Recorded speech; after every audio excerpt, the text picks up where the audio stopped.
Mr. Chair, good morning. Good morning. How are you? I keep hearing about the noise. Could you explain to me what causes that? Yeah, so the ASIC machines, which are designed specifically to do one function, which is crypto mining, generate a great deal of noise when operating to try to cool them. There is noise abatement technology that has been around for decades that can be utilized. Some is even more creative. In the Jonesboro area, we have an Arkansan-founded company that uses something called immersion cooling that puts these ASIC machines submersed in a fluid that means they don't have to create or generate the noise created by all the fans and all of the cooling mechanisms that do create such unusually large sound effects, right? If one were to visit that site, you would find that the operation is as quiet as this room. So it creates no noise whatsoever. Some use a blended model of air cooling and immersion cooling. Those that don't and just have open mining platforms, there are very proven noise abatement systems that can be utilized. Any company can do them according to the specs that I think any municipality wants to institute. The Arkansas Blockchain Council was actively involved in helping the template language that is being passed in many counties for noise abatement for industry sound.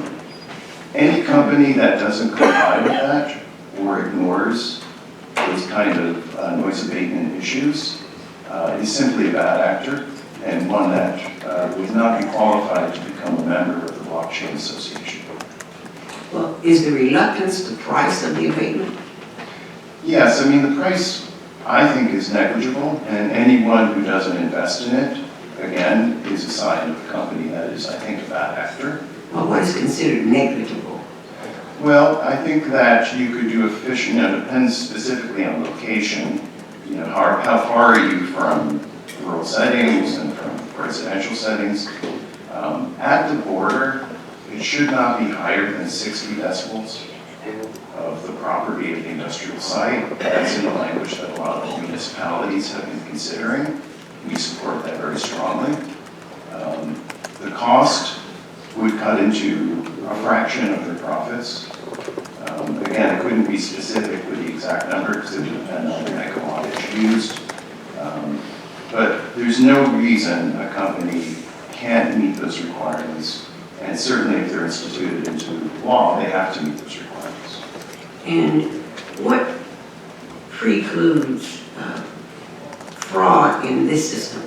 What precludes Fraud. fraud in terms of like money laundering and things of that nature?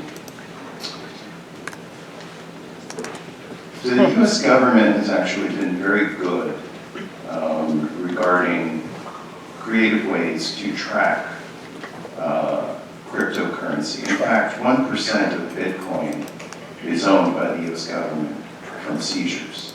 That's a much higher figure than seizures of cash. Cash is still the preferred methodology for nefarious actors because it's still completely untraceable. As you saw in the video, the blockchain ledger is pseudo-anonymous, so you can see the transactions but not necessarily who has made them. Whenever any entity wants to cash out that Bitcoin, it creates an opportunity to be traced. Unlike cash, which can be bundled and passed off in large suitcases, it's still the proven method, for example, with Mexican cartels. They tried Bitcoin, ran into trouble with utilizing that currency, prefer cash because of that very thing. Fiat currency is in its hard form, in its paper form, is less traceable, as demonstrated by the percentage of seizures of Bitcoin by the U.S. government. Thank you, and thank you, Mr. Chair. Representative Wright, we're going to go to you next. Thank you, Mr. Chairman.